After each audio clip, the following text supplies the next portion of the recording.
السلام علیکم ناظرین، 3 میں خوش آمدید۔ آج ہمارے ساتھ اسپیشل گیسٹ موجود ہیں، متاثرین اڈیالہ عثمان مغل صاحب۔ یہ ان صحافیوں میں سے ہیں جن کو اڈیالہ جیل میں کوریج کے اوپر ان کے اوپر پابندی لگا دی گئی ہے، اور یہ وہی ہیں جن کے بارے میں عمران خان پوچھتے رہے کہ وہ کیوں نہیں آ رہے، اور یہ میرٹ کے اوپر رپورٹ کرتے ہیں۔ Imran Khan on record in کے بارے میں یہ کہہ چکے ہیں۔ تو آج ہم نے ان کو تکلیف دی ہے کہ آئیں بتائیں کہ آپ کو کیوں روکا گیا، اور اب ان کو بلکہ ان کی ڈیوٹی اڈیالہ جیل سے تبدیل کر دی گئی ہے۔ عثمان مغل پچھلے 14 ماہ سے اس ساری کارروائی کو کور کرتے رہے ہیں، لیکن جب سے عمران خان نے ان کے بارے میں پوچھا اس کے بعد ان کے اوپر سختیاں بڑھ گئیں، اور اب ان کی اڈیالہ جیل سے ڈیوٹی تبدیل کر دی گئی ہے۔ عثمان مغل صاحب، سب سے پہلے تو بہت شکریہ، آپ نے ہمیں وقت دیا۔ بتائیں یہ ہوا کیا ہے، ذرا تھوڑا سا تفصیل سے ایکسپلین کریں۔ یہ ہوا کچھ دوست باتوں میں وہ ہے جو پچھلے 14 ماہ میں نہیں ہوا، اور چونکہ ہم 14 ماہ سے عمران خان کے تمام ٹرائلز جو ہیں وہ کور کرتے ہوئے آ رہے ہیں، اس میں سائفر کیس ہو، دوران عدت نکاح کیس ہو، توشہ خانہ کا کیس ہو، توشہ خانہ نیا ریفرنس ہو، یا پھر ثانیہ 9 مئی کے مقدمات کی سماعت ہو، لیکن ہم نے دیکھا کہ جو محمد اکرم کی جو خبر میں نے دی تھی، اس خبر کے بعد بہت ساری فون کالز مجھے موصول ہوئی، کچھ اپنے دوستوں کی بھی ہوئی کہ اس کا آپ ہمیں سورس بتا دیں کہ سورس کیا ہے۔ اچھا، محمد اکرم جو ڈپٹی سپرنٹینڈنٹ جیل تھے، ان کے حوالے جن سے کے اوپر یہ الزام تھا کہ وہ عمران خان کی سہولت کاری، پیغام رسانی اور موبائل فون سروس کی فراہمی کے اندر وہ ملوث تھے۔ سورس چیک کرنے کے لیے کہ یار ان کا سورس کیا تھا، تو میں نے سورس نہیں بتایا۔ اس کے بعد یہ ہوا کہ جب اس خبر کو بریک کرنے کے 2 دن کے بعد اڈیالہ جیل میں سماعت تھی، اور میں اس سماعت کے لیے گیا اور مجھے روک دیا گیا۔ انہوں نے کہا جی آج آپ نہیں جا سکتے۔ تو میرے لیے بھی بڑا حیران کن تھا کہ مطلب 14 ماہ میں انہوں نے کبھی مجھے نہیں روکا، اور ہم تو وہ لوگ ہیں جو پہلے دن سے ٹرائل کور کرتے ہوئے آ رہے ہیں۔ انہوں نے مجھے اور شبیر ڈار کو روک لیا۔ انہوں نے کہا جی آپ دونوں نہیں جا سکتے۔ اس پہ ہمارے جو دوست ہیں ان میں فیض احمد ہے GNN سے، اور انوار عباسی ہیں ABN نیوز سے، اور سجاد چودھری ایک نیوز سے، انہوں نے اندر جا کے یہ سارا معاملہ عمران خان کو بتایا۔ انہوں نے کہا جی کہ جب وہ عمران خان صحافیوں سے غیر رسمی گفتگو کے لیے آتے ہیں تو خان صاحب نے پوچھا کہ یار آج بڑے کم لوگ ہیں، باقی کدھر ہیں؟ انہوں نے کہا جی وہ عثمان مغل اور شبیر ڈار کو روک لیا۔ اس پہ خان صاحب نے یہ کہا یار وہ تو بڑے بیلنس رپورٹنگ کرتے ہیں، ان کو کیوں روکا گیا؟ اور وہ انہوں نے بڑا شور شرابہ کیا کمرہ عدالت میں، اور وہ پھر جج کے پاس چلے گئے، انہوں نے جا کے اپنا احتجاج بھی ریکارڈ کروایا۔ اس پہ جو جیل کے ڈپٹی سپرنٹینڈنٹ ہیں ان کو ہدایات دی گئی کہ آپ انہیں بلا کر لائیں۔ اچھا، یہ اسی دن ایک دن سماعت اسی دن کی بات ہے، اسی دن کی بات ہے۔ میں اور شبیر ڈار ہم موجود تھے، ہمارے ساتھ شیر افضل مروت بھی موجود تھے، اور دیگر جو ان کی پارٹی کے جو رہنما ہیں وہ بھی ہمارے ساتھ موجود تھے، اور ہمیں اندر نہیں بلایا گیا۔ اچھا، چاہ کے فاضل عدالت کے جو جج ہیں ناصر جاوید رانا، ان کو یہ بتایا گیا ہے کہ وہ جا چکے ہیں۔ جب ہمارے ساتھی دوست جھوٹ بولا گیا، جب ہمارے ساتھی دوست اور ان کے جو وکلا تھے جن میں عثمان ریاض گل تھے، سلمان صفدر تھے، ظہیر عباس چودھری تھے، خالد یوسف چودھری تھے، عائشہ خالد تھی، جیسے یہ باہر انہوں نے کہا آپ لوگ یہاں پہ ہیں، اندر تو یہ بتایا گیا کہ وہ جا چکے ہیں۔ میں نے کہا نہیں، ہمیں تو کسی نے نہیں بتایا۔ انہوں نے کہا نہیں، خان صاحب نے بڑا احتجاج کیا آپ لوگوں کے لیے، اور یہ وہ۔ اگلے دن میں اور شبیر ڈار صاحب ہم دوبارہ پہنچے، کیونکہ اگلے دن پھر سماعت تھی۔ ہم یہ تو ہمیں یہ کہا گیا کہ آج آپ دونوں اندر نہیں جا سکتے۔ اچھا، آپ نہیں جا سکتے۔ تو ہم نے انہیں کہا یار آپ ہمیں بتائیں تو صحیح، ہم نے ہمارا ایشو کیا ہے، ہم نے کہاں کوئی اس طرح کی کوئی غلطی کی ہے، ہمیں بتائیں تو صحیح، ہمیں بھی پتا ہو یار ہمیں کیوں روکا جا رہا ہے۔ اس پہ یہ کہا گیا کہ بس آپ نہیں جا سکتے، اوپر سے آرڈر ہے۔ اچھا، اوپر سے آرڈر ہے، آپ نہیں جا سکتے۔ تقریباً آدھا گھنٹہ گزرا، آدھے گھنٹے کے بعد بلاوا آ گیا، جو حاکم وقت ہیں ان کا بلاوا آ گیا جی کہ آ جائیں، اور لیکن آپ نے کمرہ عدالت میں جانے سے پہلے آپ نے ہمارے سے ملنا آ کے۔ اچھا، تو ہم چلے گئے، اور جیل کے ایک آفیسر تھے، انہوں نے ہم سے ملاقات کی۔ ملاقات میں انہوں نے اپنی تمام بے بسی کی داستان انہوں نے ہمارے سامنے رکھی۔ اچھا، اور جیسے وہ پلیٹ میں نا رکھ کے نا سامنے رکھ دیتے ہیں، حضور یہ آپ کے سامنے ہیں، فیصلہ تو اب دیکھ لیں۔ کپڑے اتار دی انہوں نے آپ کے آگے، ہاں بھائی یہ ہمارے کپڑے اترے ہوئے ہیں، دیکھ لیں۔ انہوں نے کہا جی عثمان صاحب دیکھیں آپ سے ہمیں کوئی شکوہ نہیں ہے، اور آپ میرے اس وقت کے دوست ہیں جب میں فیصل آباد میں تھا، لیکن اب معاملہ یہ ہے کہ میں اپنی سروس میں اتنا بے بس اور اتنا پریشان کبھی نہیں ہوا کہ مجھے رات کو سونے کے لیے نا ٹیبلٹس لینی پڑتی، تو آپ مہربانی کریں۔ میں نے کہا آپ چاہ کہہ رہے ہیں، آپ کھل کے بات کریں نا۔ انہوں نے کہا جی آپ کے لیے میسیج یہ ہے کہ آپ چیزوں کو نا بیلنس کریں۔ میں نے کہا وہ تو پہلے سے ہی بیلنس ہے۔ تو انہوں نے کہا نہیں، میں نے کہا شاید پھر آپ ان بیلنس چیزوں کو بیلنس سمجھتے ہوں گے۔ تو انہوں نے کہا جی ایسے ہی سمجھ لیں، لیکن آپ جو رات کو پروگرام میں بیٹھ کے بتاتے ہیں کہ خان صاحب کی باڈی لینگویج ایسی ہے، خان صاحب ڈٹے ہوئے ہیں، خان صاحب کا یہ پیغام ہے، یہ ہے، تو آپ نے اس کو تھوڑا سا آپ کنٹرول کریں۔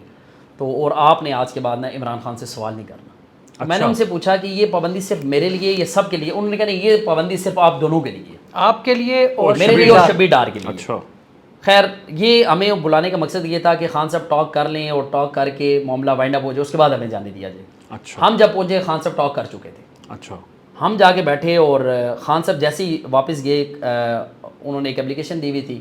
انہوں نے جج صاحب کو جا کے بتایا کہ 6 ماہ گزر چکے ہیں, آپ کہہ رہی ہیں کہ یار میری بچوں سے بات کروائی جائے. انہوں نے ابھی تک میری بچوں سے بات نہیں کروائی. اس پہ جو ڈپٹی سپرنٹینڈنٹ جیل ہے انہوں نے جج کو بتایا کہ ہم ان کے بچوں کو فون کال ملاتے ہیں, وہ پک نہیں کرتے. تو خان صاحب بڑے ہائپر ہوئے. انہوں نے کہا یار تم ایک آفیسر ہو جیل کے, تم میں عقل ہے کہ نہیں ہے؟ مطلب تم یہ تاثر دینے کی کوشش کرو کہ میرے بچے مجھ سے بات نہیں کرنا چاہتے. یہ بات کر کے جیسے ہی خان صاحب پلٹے نا تو انہوں نے مجھے اور شبیر ڈار کو دیکھ لیا. یہ لاسٹ ویک کی بات ہے. لاسٹ ویک انہوں نے مجھے اور شبیر ڈار کو دیکھ لیا. وہ آگے انہوں نے آگے کہا جی کہ آگے تم لوگ. میں نے کہا جی ہم لوگ آگے ہیں. انہوں نے جیسے ہی انہوں نے ہمیں دیکھا نا, انہوں نے دور سے ہاتھ ہلایا ہماری طرف. اچھا اب چونکہ ہم بھی چاہتے تھے ہاتھ ہلا, ہمیں بھی کچھ بس ہاتھ ہلا کے نا, وہ جب ہمارے پاس ہے تو انہوں نے آ کے نا ایک بات کی. انہوں نے کہا جی حقیقی صحافی جو ہے نا, ڈپٹی سپرنٹینڈنٹ جیل ساتھ کھڑے تھے, انہوں نے کہا حقیقی صحافی جو ہے نا وہ اب آئیں گے. اچھا یہ کہاں کے صحافی ہیں جو آپ نے پہلے بٹھائے ہوئے, یہ ان کے الفاظ تھے. اب وہ یہ ہوا کہ وہ ہمارے اپنے کچھ لوگ, ان کو یہ بات بڑی ناگوار گزری کہ یار یہ ایسا نہیں ہونا چاہیے تھا اور یہ وہ. اور پھر اس کے بعد نا انہوں نے اپنی طرف کوئی لسٹ تو بنائی ہوگی. انہوں نے کہا جی پہلے اس کو بھی نکالنا ہے, پھر اس کو بھی نکالنا ہے, پھر اس کو بھی نکالنا ہے, پھر اس کو بھی نکالنا ہے. 2 نام میں لے لیتا ہوں, ایک ثاقب بشیر ہیں اور ایک سمیع ابراہیم ہے, اچھا کہ یار یہ لوگ نہیں آئیں گے کل سے. اچھا اچھا یہ لسٹ کس نے, یہ جو وہاں یہ ہماری اپنی برادری, اپنی برادری 2-3 دنوں میں وہ ساری چیزیں سامنے آ جائیں گی, ڈاکومنٹ سامنے آ جائیں گے. میں نام کسی کا نہیں لیتا. صحیح ہے. تو میں نے ان سے کہا, میں نے کہا یہ آپ غلط کر رہے ہیں. مطلب آپ کے پاس تو یہ رائٹس نہیں ہیں کہ آپ کسی کا کمرہ عدالت میں داخلہ بند کرنے کے لیے آپ سہولت کاری کریں. یہ سہولت کاری ہے کہ آپ اندر کی دیکھیں. ہم تینوں بیٹھے ہوئے ہیں, ہم فیلڈ میں بڑا عرصہ اکٹھے رہے ہیں, بہت ساری ہمارے دوستوں کی چیزیں ہمارے اوپر دیکھیں نا, ہم چلتے ہیں اعتماد کے اوپر. ہم نے آپ کو کوئی چیز شیئر کر دی, آپ نے ہم اعتماد کے اوپر چلتے ہیں. لیکن میں نے انہیں کہا یار یہ آپ اعتماد کو نا ٹھیس پہنچا رہے ہیں. اچھا آپ نے ان سے پروٹیسٹ کیا اپنے دوستوں سے؟ تو میرے اس پروٹیسٹ میں بابر ملک اور شبیر ڈار بھی شریک ہوئے. اچھا انہوں نے کہا یار یہ نہیں ہونا چاہیے, یہ آپ غلط کر رہے ہیں. تو اس کے بعد ثاقب بشیر وہ آئے, کورٹ کے آرڈرز لے کے آئے, لیکن ان کا داخلہ نہیں ہوا. ہاں ان کو اسلام آباد ہائی کورٹ نے سمیع ابراہیم صاحب آئے, سمیع ابراہیم صاحب کا داخلہ نہیں ہوا. یہ میں 2 سماعتیں پہلے کی بات بتا رہا ہوں. تو میں نے ان کو یہ کہا, میں نے کہا یار دیکھیں باہر 24 کا رپورٹر کھڑا ہے, بول ٹی وی کا رپورٹر کھڑا ہے, اس کے بعد اور 3-4 چینلز ہیں, ان کے کیپیٹل کا وہ شازیب ہے وہ کھڑا ہے. تو میں نے کہا یار یہ ان کا رائٹ ہے کہ یہ بھی آئیں اور اس ٹرائل کو کوریج دیں, کور کریں, کیونکہ یہ اوپن ٹرائل ہے. تو آپ کیوں کسی کی سہولت کاری کریں, آپ کو نہیں کرنا چاہیے. انہوں نے کہا دیکھیں یار عثمان صاحب ہمیں بتایا گیا ہے کہ آپ ان کو کنٹرول کریں. میں نے کہا یار آپ کون ہے کنٹرول کرنے کے لیے؟ اچھا آپ کو کس نے ڈیوٹی دے دی بھائی آپ کنٹرول؟ میں بڑا حیران ہوا اس بات کے اوپر کہ یار ہم کن لوگوں کے ساتھ 14 ماہ سے ٹرائل کور کرتے رہے ہیں, ہمارا اٹھنا بیٹھنا ساتھ, ہمارا کھانا پینا ساتھ. مطلب میں تو ان کا وہ یہ روپ دیکھ کے نا بڑا حیران ہوا. تو میں نے انہیں کہا یار آپ کو یہ جو جیل ٹرائل کوریج کے حوالے سے پابندیوں کا صحافیوں کو سامنے, اس کے اوپر تو ہمیں پروٹیسٹ کرنا چاہیے. انہوں نے کہا جی آپ کرتے ہیں تو کر لیں, ہم تو نہیں کریں گے, اس میں ہم شامل نہیں ہوں گے. میں نے کہا ٹھیک ہے. شبیر ڈار کو جب روکا تو میں اندر گیا تو میں نے خان صاحب کو بتایا, میں کہا جی خان صاحب شبیر ڈار کو روک لیا ہے. تو انہوں نے کہا یار پھر آپ ساری آواز اٹھائیں نا. میں نے اپنے دوستوں کی طرف دیکھا تو میں سمجھ گیا انہوں نے کیا آواز اٹھانی ہے. تو انہوں نے کہا جی آپ ایسا کریں, آپ اپنے ایک بندے کو آگے بھیجیں, وہ اپلیکیشن دیں. فیض احمد چلے گئے آگے. اچھا وہ انہوں نے جا کے نا, وہی جو چھوٹی سی ایک ڈائری ہمارے پاس تھی اسی کے اوپر اس نے وہ ایک اپلیکیشن دے دی جج کو, اور جج نے اسی کے اوپر سگنیچر کر کے نا انہوں نے الاؤ کر دیا کہ شبیر ڈار کو آنے دیں. اور میں نے ان کو یہ کہا, میں نے کہا یار یہ آپ نے بڑا غلط کیا ہے, آپ اپنی کمیونٹی کے غدار ہیں, آپ کو یہ نہیں کرنا چاہیے تھا. دیکھیں میں کوئی کام غلط کروں گا تو وقتی مجھے ایسا لگے گا کہ یار میں ٹھیک کر رہا ہوں, لیکن ہے وہ جھوٹ ہی, اور جھوٹ کی جتنی مرضی رفتار ہو منزل پر ہمیشہ سچ پہنچتا ہے. میں نے کہا ایک دن آپ بے نقاب ہو جائیں گے, لیکن آپ کو یہ میری باتیں بڑی یاد آئیں گی. وہ اسی دن کی بات ہے. علیمہ خان جو ہے وہ جو عمران خان کی بہن ہے علیمہ خان صاحبہ, وہ باہر آئی ہیں, انہوں نے آ کے ٹاک کی ہے. انہوں نے کہا جی ہمیں یہ پتہ چلا ہے کہ کچھ لوگ جیل کے اندر صحافت کی آڑ میں سرکار کی سہولت کاری کر رہے ہیں. اچھا یہ میرے خیال میں لاسٹ ویک جو لاسٹ ویک کی جو لاسٹ پروسیڈنگ تھی میرے خیال اس دن کا واقعہ, اس دن کا واقعہ پریس کانفرنس کی. اب وہ پی ٹی آئی کے سارے لوگ یہ لگ گئے ہیں اس میں.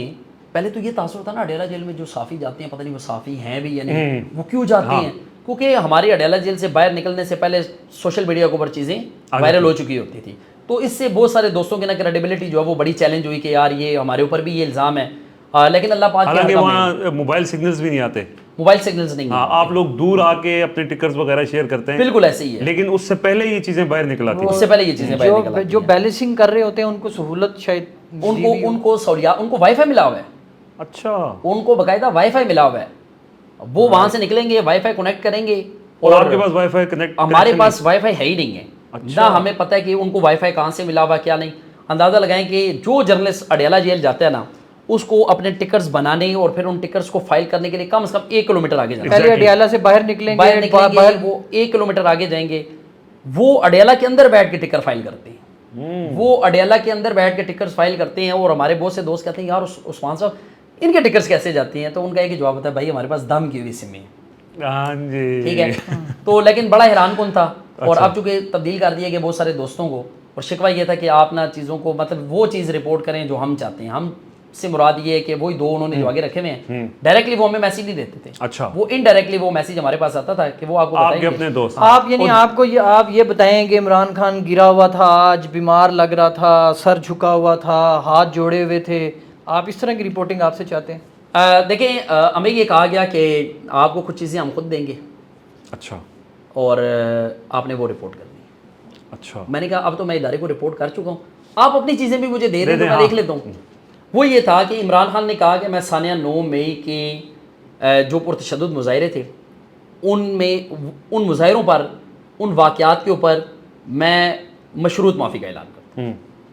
اور اس طرح کی لیکن عمران خان نے یہ بھی کہا کہ اس کے بعد پھر مجھ سے بھی معافی مانگی جائے. مطلب یہ 2 علیحدہ اینگل ہیں. انہوں نے کچھ چیزوں کے ساتھ مشروط کیا کہ ہماری یہ شرائط ہیں, آپ یہ شرائط پوری کر دیں, ہم آپ سی سی ٹی وی فوٹیج دیں, آپ جو اس کے اوپر کمیشن بنائیں اور جوڈیشل کمیشن بنائیں, قصوروار ہوں اور اس کے بعد یہ کہ آپ یہ ثابت کریں کہ یہ 9 مئی ہم نے کروائے.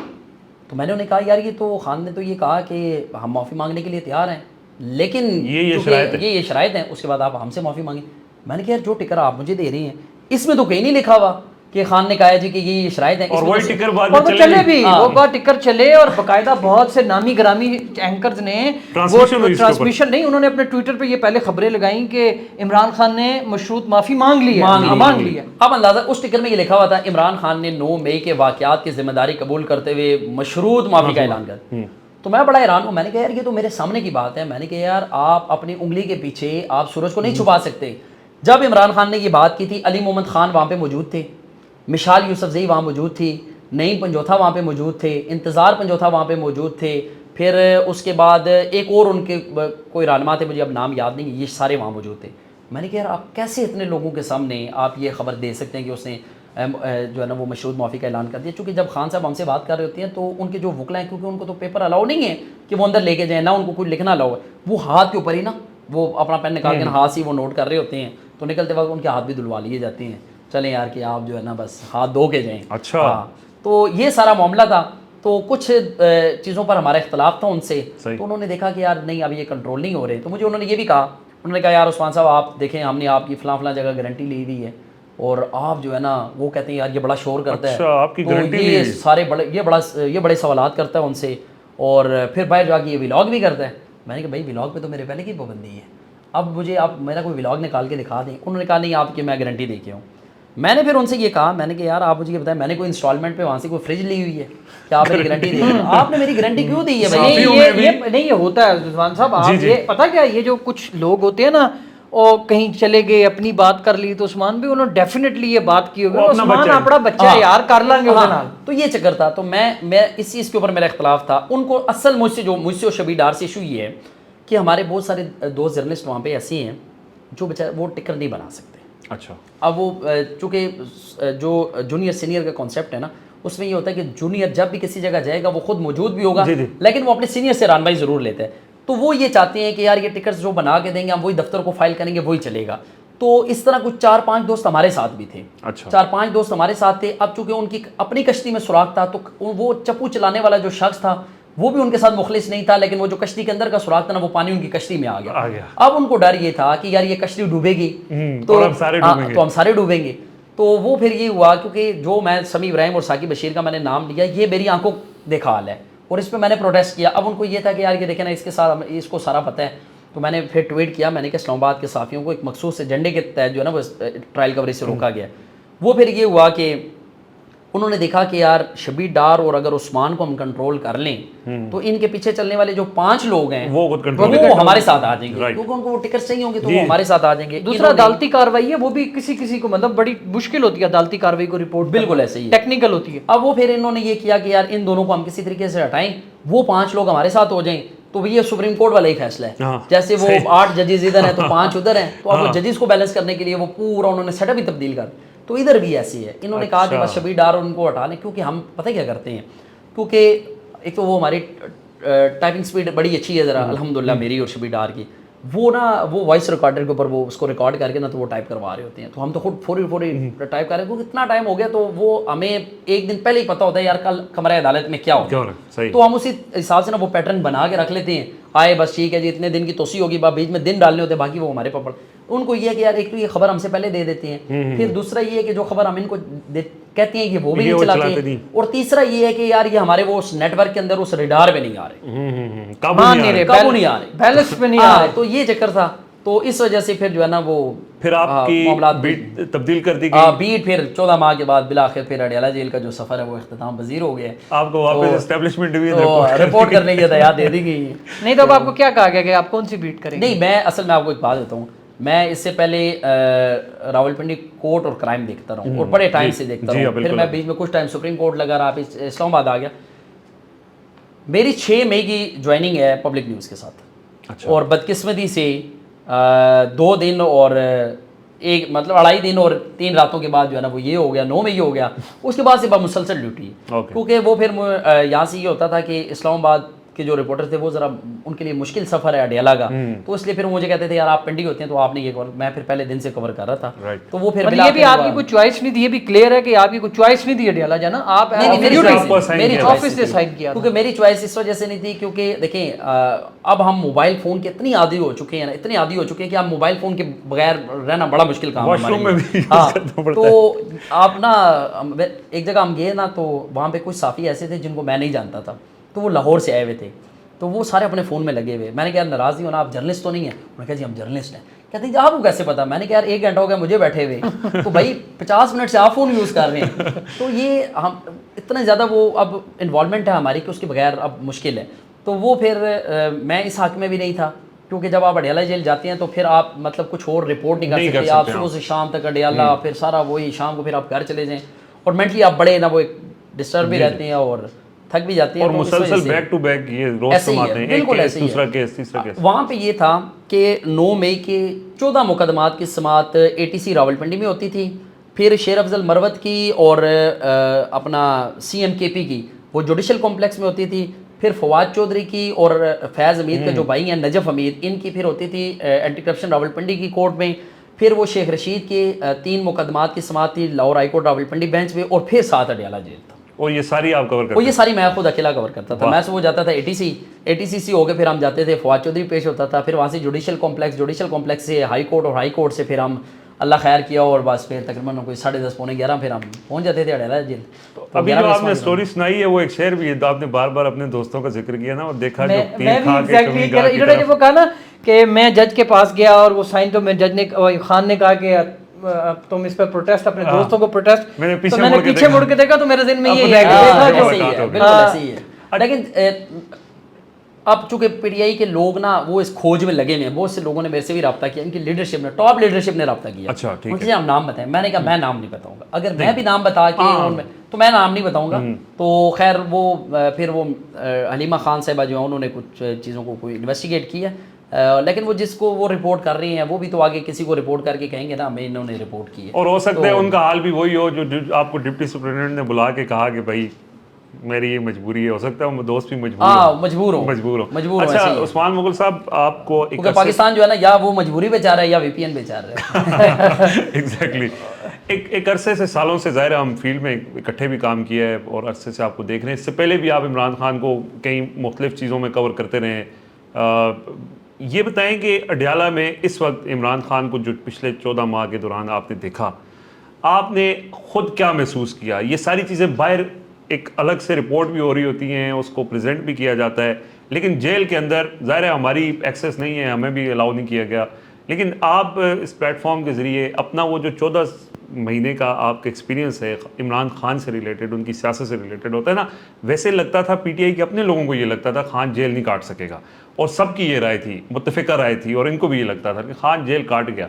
آپ نے عمران خان کو کیا آبزرو کیا ان 14 ماہ کے دوران؟ میں آپ کو پوری ایمانداری کے ساتھ بتاؤں اور شاید وہ کہتے ہیں نا کہ بس جو کچھ تھوڑی بہت رہی ہوئی وہ اس انٹرویو کے بعد نکل جائے گی کیونکہ یہاں پہ اکرم صاحب کا نہیں پتہ چلا, یہاں بلی کا, خان صاحب کی جو بلی تھی بلی کا پتہ نہیں چلا. تو بس دعا کریں پھر اگر میں آگے پیچھے ہو گیا تو پھر آپ نے آواز ضرور بلا لی. لیکن 14 ماہ میں سائفر کی سزا میرے سامنے ہوئی ہے, اناؤنس ہوئی اتنی, ہاں میرے سامنے اناؤنس ہوئی ہے. اتنی دوری پہ ہم بیٹھے ہوئے تھے جتنا میں اور آپ بیٹھے ہوئے ہیں, اتنی دوری پہ خان صاحب تھے اور اتنی دوری پہ ہم کھڑے تھے. اچھا, دوران عدت نکاح کیس میں جو ان کو سزا اناؤنس ہوئی ہے وہ بھی ہمارے سامنے ہوئی ہے. توشہ خانہ ریفرنس میں جو سزا ہوئی ہے وہ بھی ہمارے سامنے ہوئی ہے. میں نے توشہ خانہ کی جب سزا ہوئی نا, سائفر کی جب سزا ہوئی, اور اس ٹائم عمران خان کو یہ کہا گیا تھا کہ فوری آپ آئیں اور آپ سے نا ڈاکومنٹس کے اوپر سگنیچر لینی ہے. یہ خان کو کہا گیا, یہ خان کو کہا گیا تھا. اور یہ باجوہ صاحب لے کر آئے تھے, آفتاب باجوہ ڈپٹی سپرنٹینڈنٹ جیل, یہ وہ انہوں نے کہا تھا. اور وہ جب فوری آئے انہوں نے آگے سگنیچر کی اور جج صاحب نے فوری اناؤنس کیا اور جج صاحب اٹھ کے نکل گئے. خان صاحب نے تب آسمان کی طرف دیکھا, انہوں نے آسمان کی طرف دیکھا اور فوراً کرسی پہ بیٹھے اور بشرا بی بی آتی ہیں ان کے پاس اور کندھے پہ ہاتھ رکھتی ہیں اور انہوں نے نا نیچے ہو کے سر پہ ایک بوسہ دیتی ہیں خان صاحب کو, اور انہوں نے کہا یہی ہونا تھا. یہ بشرا بی بی نے کہا یہی ہونا تھا. خان صاحب فوراً انہوں نے سیٹ چھوڑی اور آگے انہوں نے کہا دیکھیں میں آپ کو پہلے دن سے کہہ رہا ہوں یہ سارا کچھ لندن پلان گیس ہے اور یہی ہونا تھا. میں تو جج صاحب کو یہ کہہ رہا تھا فوری سزا دیں, آپ اپنا ٹائم بھی ویسٹ نہ کریں, ہمارا بھی ویسٹ نہ کریں, مجھے پتا مجھے کتنی سزا ہو گئی ہے. اس کے اگلے دن خان صاحب جب آئے تو میں نے کہا خان صاحب یہ کل تو جب آپ آئے ہیں تو بال آپ کے بکھرے ہوئے تھے, بٹن کھلے ہوئے تھے, تو کیا بات کے کہیں سے آئیں؟ انہوں نے کہا نہیں میں تو سویا ہوا تھا یار, مجھے تو باجوہ لے کے آیا ہے. اچھا, میں نے کہا پھر آپ نے دوبارہ باجوہ پہ کیوں اعتماد کی؟ تو وہاں سے تو انہوں نے کہا یار یہ باجووں کا مجھے سمجھ نہیں آتا, میں جب ان پہ اعتماد کرتا ہوں نا تو یہ مجھے ٹھوکر کیوں لگتی ہے. تو خیر 14 ماہ کے دوران میں نے خان صاحب کو کبھی پریشان نہیں دیکھا, کبھی پریشان نہیں دیکھا. خان صاحب کے چہرے کے اوپر نا اسی طرح مسکراہٹ, کیونکہ میں آپ کو سچی بات بتاؤں, آپ چونکہ پرانی آپ وہ پی ٹی آئی کی بیٹ کور کرتے رہے اور میں چونکہ پنڈی ہوتا تھا اور مجھے 1-2 دفعہ اتفاق ہوا بنی گالہ آنے کا. بنی گالہ میں آیا, کیمرے اسی طرح لگے ہوئے اور میں بیٹھا, اور خان صاحب اسی طرح وہ جو سٹائل تھا خان صاحب کا بڑا مخصوص قسم کا وہ سٹائل تھا, ہاتھ کی تصویر, اور ہاں تو یار شروع کرو بس, ہاں ٹھیک ہے. اور تو کمرہ عدالت میں بھی وہ ایسی آتی ہیں. اچھا, اب صرف فرق یہ ہوا کہ پچھلے تقریباً کو 10-11 سماعتوں سے اسی طرح ہم بیٹھے ہوتے ہیں, سامنے خان صاحب آ کے ٹاک کرتے ہیں, بیچ میں نا پلائی کی وہ ایک دیوار انہوں نے لگائی ہوئی ہے, اور رائٹ سائڈ سے نا پہلے ہماری بات ہو جاتی تھی اپنا علیمہ خان صاحبہ سے یا بشرا بی بی آ کے بات کرتی تھی. اب انہوں نے اس کو بھی نا کافی اونچا کر دی ہے تاکہ وہ نظر ہی نہ آئے ہمیں. پھر جہاں پہ سامنے بالکل جیسا بیٹھے ہوتے ہیں نا وہاں رائٹ سائڈ پہ چھوٹی سی نا انہوں نے وہ دیوار توڑ دی ہے, وہ دیوار توڑ کے اس کے اندر دروازہ لگا دیا ہے. اسی دروازے سے خان صاحب کو لے کے آتے ہیں, اسی دروازے سے لے کے چلے جاتے ہیں. پہلے خان صاحب آتے تھے اسی طرح, اور جیل کا جو عملہ ہوتا تھا انہیں کے پاس سے گزر کے ہمارے پاس سے گزر کے کمرہ عدالت میں, تو وہ جیل کا جو عملہ ہوتا تھا نا وہ جب خان صاحب ان سے پوچھتے تھے نا کیسے ہو آپ لوگ, ٹھیک ہو آپ لوگ, تو نہیں کہیں اغوا ہونے لگے, تو وہ نا جب خان صاحب ان کے قریب سے گزرتے تھے ان کے چہرے پہ جو خوشی ہوتی تھی نا بڑی حیا ہوتی تھی. یار خان صاحب نے حال حوال پوچھ لیا. تو اس چیز کو بھی روکنے کے لیے نا پھر وہ انہوں نے خان صاحب کا نا راستہ تبدیل کر دیا کہ وہ وہاں سے آئیں اور یہیں سے سماعت ختم ہو اور پھر وہ لے جائیں. لیکن 2-3 سماعتوں سے ہم نے دیکھا کہ پابندیاں اس وجہ سے بھی بڑی ہیں کہ جب میں اور شبیر ڈار ہم خان صاحب سے بات کرتے یا خان صاحب ہم سے بات کرتے تھے تو وہ 8-10 لوگ نا وہ اس مخصوص جگہ میں اندر داخل ہو جاتے تھے جہاں پہ میں اور شبیر ڈار کھڑے ہوتے, مطلب سارے جرنلسٹ سن رہے ہوتے تھے. نہیں سننے کے لیے نہیں ہوتے تھے, وہ ہمیں اس لیے وہ آگے نا بازو سے پکڑ لیتے تھے, یار آپ لوگ مطلب کہ یار آپ فوری نکلیں. اچھا, اب وہ 14 ماہ سے ہم چونکہ مسلسل جا رہے ہیں تو وہ جیل کے عملے کے ساتھ بھی لیک اور سلام دعا اور ہیلو آئی ہوگی. تو وہ ایک اہلکار مجھے پتہ ہے کیا کہتا ہے عثمان صاحب بڑا دباؤ ہے لیکن میں آپ کا بازو کھینچتا رہوں گا نا, آپ نے ہلنا نہیں ہے. تو وہ پھر اس طرح ہوا کہ وہ ہمیں روکنے کے لیے کہ یار یہ بات نہ کریں خان سے, اور چونکہ یہ خان سے جب بات کرتے ہیں پھر خان جب جواب دیتا ہے پھر وہ ہیڈ لائن بنتی ہے, پھر وہ سارا ٹی وی چینلز کے اوپر چلتا ہے. تو وہ اس چیز کو روکنے کے لیے کہ یار جو چیزیں وہ بنی بنائی ایک آئیں تو بس وہی چلائیں اور اسی کے اوپر سارا. عثمان بھائی یہ بتائیں کہ ابھی یہ جو جتنے بھی کیسز آپ چل رہے ہیں سزا ہوئی سائفر میں، پیچھے کچھ واقعات بھی بڑے اہم ہوئے، جس طرح آپ نے بتایا وہ اکرم کا واقعہ ہوا، اسے غائب کر دیا گیا، پھر بعد میں اس کا یہ آکسفورڈ کے چانسلر والا بھی خان صاحب کو پتہ چلا. تو ایسے موقعوں پر خان کا کیا مطلب جسچر ہوتا تھا؟ مطلب کوئی خان کو کہیں آپ لگا کہ جس طرح فیض حمید کے معاملے پر بڑا یہاں پر پروپیگیٹ کیا گیا کہ فیض حمید کی گرفتاری پر عمران خان بالکل پریشان ہو گئے اور ایسا، تو اس میں کیا آپ سے ملے ہوں گے، آپ نے سوالات بھی کیے ہوں گے ان سے؟ دیکھیں جی، تینوں میں نے سوالات کیے. میں نے ان سے کہا جی فیض حمید کی گرفتاری ہو گئی ہے اور آپ بڑے خواہش مند تھے کہ وہ عہدے پر رہیں اور کام کریں، تو اب تاثر یہ ہے کہ آپ بڑے پریشان ہیں اس کے معاملے پہ. تو کچھ چیزیں ہیں فیض حمید کے پاس ایسی کہ وہ آپ کے خلاف آپ وعدہ معاف گواہ بن سکتا ہے یا آپ کو 9 مئی میں کسی جگہ پہ کوئی نقصان ہو سکتا ہے اس پہ. انہوں نے کہا جی کہ میں فیض حمید کی قدر اس لیے کرتا ہوں کیونکہ انہوں نے پاکستان کے اندر دہشت گردی روکنے کے لیے، ٹی ٹی پی کی دہشت گردی روکنے کے لیے اور افغان حکومت اور پاکستان حکومت کے درمیان پل کا کردار ادا کیا. میری یہ خواہش تھی وہ عہدے پر کام کرتے، لیکن نواز شریف نے وہ اس بات پہ بضد تھے کہ اس کو ہٹایا جائے، تو اس کو جو باجوہ تھے انہوں نے وہ ہٹا دیا. اس چیز کا مجھے بڑا دکھ تھا. اور جب تک وہ 3 سال تک 3.5 سال تک افغان حکومت کے ساتھ وہ رابطے میں رہے، اشرف غنی میرے ساتھ ناراض تھا جو افغان صدر تھا، اس کے باوجود میں افغانستان گیا اور ہم نے جا کے دہشت گردی پہ ان سے بات کی، تو انہوں نے ہمیں یقین دہانی کروائی کہ افغانستان کی سرزمین پاکستان کے خلاف کسی دہشت گردی کارروائی کے اندر استعمال نہیں ہوگی.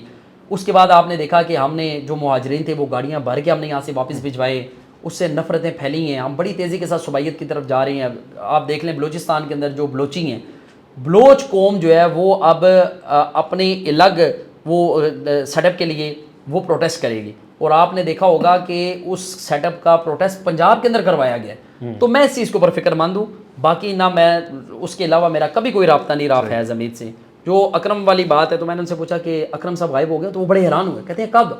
میں نے کہا جی کل رات سے اکرم صاحب کا کوئی پتہ نہیں ہے. آپ خبریں بھی پہنچ جاتے تھے اسی لیے آپ کے اوپر نہیں، میں نے تو ان سے سوال کیا، میں نے کہا جی آپ جس کا بھی ذکر کرتے ہیں، آپ نے پہلے اکرم صاحب کا وہ آپ نے کہا جی مجھے یہ خبریں دیتا ہے، تو اکرم صاحب غائب ہو گئے. تو کہتے ہیں کب غائب ہوئے؟ میں نے کہا وہ تو آج 2 دن ہو گئے غائب ہو گئی ہیں. انہوں نے کہا او ہو یار اکرم بڑا اچھا بندہ تھا. تو میں نے کہا اب آپ کو مجھے یہ بتائیں کہ اب آپ کو باہر کی خبریں کون دے گا؟ انہوں نے کہا یار خبریں مجھے دینے والے اور بڑے ہیں. اچھا. مجھے انہوں نے کہا کہ عثمان صاحب میں چاہوں نا میں ابھی یہاں پہ آرٹیکل چھپوا سکتا ہوں، ابھی کی ابھی. اچھا. تو انہوں نے کہا یار خبریں میرے پاس کون سا مشکل کام ہے، خبریں میرے پاس آ جاتی ہیں. میں نے کہا اچھا. میں نے کہا پھر آپ نے کوئی فون بھی تو رکھا ہوگا نا، کسی نے دیا ہوگا. کہتے ہیں فون کی ضرورت ہی نہیں ہے یار، آرٹیفیشیل انٹیلیجنس کا دور ہے، تو میں یہاں بیٹھ کے نا میں جو چاہوں میں کروا سکتا ہوں. تو وہ ہنسے. تو انہوں نے پھر یہ کہا کہ انہوں نے جو سابق کمشنر راول پنڈی تھے لیاقت علی چٹھا، ان کا انہوں نے بات کی. انہوں نے کہا دیکھیں وہ حق اور سچ کی اس نے آواز تھی، اس نے زندگی میں جو مرضی کیا ہوگا، لیکن اس نے عام انتخابات کے اندر جو ڈاکہ ڈالا گیا ہے اس کے اوپر اس نے آواز اٹھائی ہے، تو آج تک اس کا نہیں پتا وہ کدھر ہے. پھر انہوں نے کہا یار چھوڑیں یہ ساری باتیں، میرے کمرے میں ایک بلی تھی، وہ بلی غائب ہو گئی ہے، تو بلی کا کوئی اتا پتہ نہیں ہے. تو میں نے اپنے وکلا کو کہا کہ آپ جو ہے نا وہ اپلیکیشن دیں، آپ پٹیشن فائل کریں، ہماری بلی کہاں چلی گئی؟ میں نے کہا آپ کی تو 25 مئی کی پٹیشن وہاں پڑی ہوئی ہے. انسانی حقوق کی بنیادی جو خلاف ورزیاں تھیں ان کے اوپر نہیں سنے گی تو بلی والی کیسے سنی ہو جائے گی؟ تو اس میں وہ ہنسے. تو انہوں نے کہا جی ہم عدلیہ کا احترام کرتے ہیں، اور کوئی ایک شخص جو ہے وہ پوری ریاست یا پورا ادارہ نہیں ہو سکتا. وہ ادارے کی پہچان ضرور ہو سکتا ہے، وہ پورا ادارہ نہیں ہو سکتا. اب یہ تاثر دیا جاتا ہے، نون لیگ اس چیز میں بڑی خوش ہے، اس کو استعمال کیا جاتا ہے پیپلز پارٹی کی طرف سے کہ بس ٹھیک ہے پی ٹی آئی اور اسٹیبلشمنٹ آپس میں لگی رہے. تو میں نے انہیں کہا اب جو حالات ہیں اس وقت پاکستان کے، آپ کیوں نہیں 2 قدم آگے چلے جاتے؟ آپ کہیں میں اپنے ملک کے لیے کھڑا ہوں تو میں اپنے ملک کے لیے قربانی دے دیتا ہوں. آپ چلے جائیں 2 قدم آگے چلے جائیں، آپ بات کر لیں، آپ جھک جائیں، تھوڑی سی لچک آپ دکھا دیں. انہوں نے کہا جی میں کس کو لچک دکھاؤں؟ تو میں نے کہا حکومت کو. انہوں نے کہا حکومت کے پاس کیا ہے؟ ان کے پاس میں جاؤں گا تو یہ تو مجھے بتائیں گے کل موسم ایسا تھا اور آج ایسا ہے. میں تو باختیار لوگوں سے بات کرنے کا عادی ہوں. تو باختیار لوگوں نے کہا جی ہم بات نہیں کریں گے، اور سیو ڈے میں پریس کانفرنس ہوگی. تو یہ ساری صورتحال تھی. آکسفورڈ پہ کوئی بات ہوئی؟ وہی ہے، بالکل میری بات ہوئی ہے. اور میں نے کہا آپ نے بھی اپنی مہم تیز کر دی ہے. انہوں نے کہا جی دیکھیں مجھے آفر تھی تو میں نے ڈاکومنٹس جمع کروا دیا. میں نے کہا آپ کے ڈاکومنٹس کس نے جمع کروائے ہیں؟ انہوں نے کہا جی میرے ڈاکومنٹس جو ہے نا وہ زلفی بخاری نے جمع کروائے. تو زلفی بخاری کو میں نے کہا ہے کہ میرے ڈاکومنٹس وہاں جمع کروائیں، اور اس نے جمع کروا دی ہیں. اور اب ان کو ڈر یہ ہے کہ اگر میں وہاں پہ نامینیٹ ہو گیا تو میں اگر وہاں پہ جیت گیا تو ان کے اوپر دباؤ بڑھے گا. تو دباؤ تو ان کے اوپر ویسے بھی ہے، تو اس دباؤ سے پہلے مجھے لگ رہا ہے کہ اگر جسٹس قاضی فائز عیسیٰ جو ہیں جو چیف جسٹس آف پاکستان ہیں، اگر ان کی مدت ملازمت میں توسیع نہ ہوئی تو 4 حلقے کھلیں گے تو فارم 47 کی حکومت گر جائے گی. یہ خان صاحب کا جواب تھا. تو وہ مجھے یہ لگ رہا ہے کہ وہ شاید نہ ان کو اسی چیز کا تھا کہ یار یہ زیادہ وہ سوالات کرتے ہیں خان صاحب سے اور کوشچن ان کے بہت زیادہ ہوتے ہیں شاید اور وہ سوالات جن سے خبریں نکلتی ہیں، جن سے خبریں نکلتی ہیں. دیکھیں میں آپ کو سچی بات بتاؤں رضوان بھائی کہ پی ٹی آئی سے میرا کوئی لینا دینا نہ تھا، نہ ہے، نہ کبھی رہے گا. جی بالکل. مسلم لیگ نون کے ساتھ میرا کوئی لینا دینا، میں ذاتی طور پہ جماعت اسلامی کو بڑا لائک کرتا ہوں کیونکہ خدمت کی سیاست جماعت اسلامی نے کی ہے. اور اب شاید وہ یہ تاثر دیتے ہیں کہ یار ہم خان کو بہت زیادہ کوئی انگیج کر لیتے ہیں یا کچھ اس طرح کا، یا اب چونکہ خان جن کا نام لیتے ہیں تو اس کے بعد وہ پھر ان کو ہٹا دیا جاتا ہے، چاہے وہ افسران ہوں، چاہے وہ جوڈیشری میں ہوں، چاہے وہ بیوروکریسی میں ہوں، چاہے وہ اپنا صحافتی کمیونٹی میں ہوں، چاہے وہ وکلا ہوں. تو اب وہ 2-3 وکلا ایسی ہیں جن کی خان صاحب نے بڑی تعریف کی ہے. انہوں نے کہا جی بڑا زبردست کام کر رہے ہیں. اور میں نے کہا جن کا آپ کہہ رہے ہیں کہ بڑا زبردست کام کر رہے ہیں ان کے بارے میں تو تاثر یہ ہے کہ P T I high Jack کر رہے ہیں. بڑے غصے سے انہوں نے دیکھا، انہوں نے کہا یہ ہائی جیک کریں گے، او یار یہ کہاں کر سکتے ہیں. تو اندازہ لگائیں. اس کے بعد ان کا بالکل بین کر دیا ان کو کہ آپ نہیں جا سکتے. عثمان بھائی اب آپ لوگ بین ہو گئے، وکیل بین کر دیے، ڈیوائڈ کر دیے، 7 کی بجائے 3 جائیں گے. اب آپ اپنے ایکسپیرینس پہ بتائیں کہ کیا اب عمران خان کی خبر باہر آنا رک جائے گی؟ دیکھیے جی 2 چیزیں ہیں جو دوست مجھے میسیج کرتے ہیں، کہتے ہیں عثمان صاحب جس طرح کے حالات اڈیالہ جیل میں بنے، میں خان صاحب کی جان کو خطرہ ہے، اگر ان کو یہاں سے شفٹ کر دیا جائے تو وہ کہاں جائیں گے؟ میں نے کہا جی خان صاحب اگر یہاں سے شفٹ ہوتے ہیں تو پھر بڑا خطرہ ہے. اچھا، پھر بڑا خطرہ ہے. مجھے یہ لگ رہا ہے کہ خان صاحب ایک تو اڈیالہ جیل کے عادی ہو چکے ہیں، دوسرے نمبر پہ مجھے یہ لگتا ہے کہ اب وہ بھی یہی چاہتے ہیں کہ میں اڈیالہ جیل ہی رہوں. اچھا، اگر خان صاحب یہاں سے شفٹ ہوتے ہیں یا شفٹ کرنے کا فیصلہ جو ہونا ہے ابھی وہ کریں گے کیونکہ جو جرنلسٹ ہیں ان کی وہ لسٹیں بنا دی گئی ہیں اور کچھ وکلا ایسی ہیں جن کی لسٹیں بنا دی گئی ہیں اور یہ اب انہوں نے اس کو شفٹ کرنا ہے. یہ پہلے گراؤنڈ بنایا جا رہا ہے کہ یار ہم ان کو فلاں جگہ لے کے جائیں تو وہاں سے ہم وہی جرنلسٹ ہوں گے جن کو جو چیزیں ہم بتائیں گے وہی ہوں گی. لیکن جو خبر کا معاملہ جو آپ نے سوال کیا تو یہ رک نہیں سکتا کیونکہ ہم جب اڈیالہ جیل سے باہر نکلتے ہیں تو بہت سی چیزیں وہ ایز اٹ از پہلے ہی وہ ٹویٹر اکاؤنٹ کے اوپر چل رہی ہوتی ہیں، سوشل میڈیا کے اوپر وہ پہلے سے ہی چل رہی ہوتی ہیں. تو مجھے نہیں لگتا کہ اتنی پابندیاں لگا کے بھی کہ خبر کا یہ معاملہ رکے گا نہیں. عثمان مغل صاحب، انسان کی قیمت ہوتی ہے اس کے انکار سے، اور آپ کو بھی آپ نے انکار کیا. بیسیکلی آپ بھی ان لوگوں کو، میرے کچھ دوستوں کی طرح اگر مینیج ہو جاتے یا وائی فائی کا پاسورڈ لے لیتے تو شاید یہ، لیکن آپ نے اپنے پیشے کے ساتھ انصاف کیا ہے اور یہی آپ کا سب سے بڑا کریڈٹ ہے. اللہ آپ کی حفاظت کرے.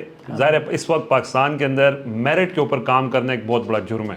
کوئی جج میرٹ کے اوپر کام کرتا ہے تو اس کے خلاف. لیکن رضوان بھائی آخری بات کروں گا کہ مجھے اس بات پہ خوشی ہے کہ میں ہر روز اپنی ضمیر کی عدالت میں پیش ہوتا ہوں اور ہر روز میں اپنی ضمیر کی عدالت سے باعزت بری ہوتا ہوں ماشاءاللہ، اور پھر میں جا کے سکون سے سو جاتا ہوں. اور بس اب اللہ آگے بھی خیر ہی رکھے انشاءاللہ. آپ نے جو کہا نا کہ سچ غالب آتا ہے، سچ نہیں چھپتا.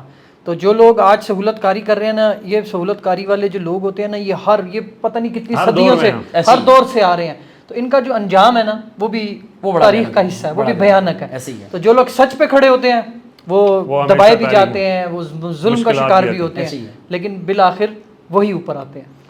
بہت بہت شکریہ آپ کے وقت کا، بہت مہربانی، آپ کے قیمتی وقت سے آپ نے یہاں پہ آئے اور ہم آپ کو گڈ لک کہتے ہیں اور آپ کی حفاظت کے لیے دعا کرتے ہیں.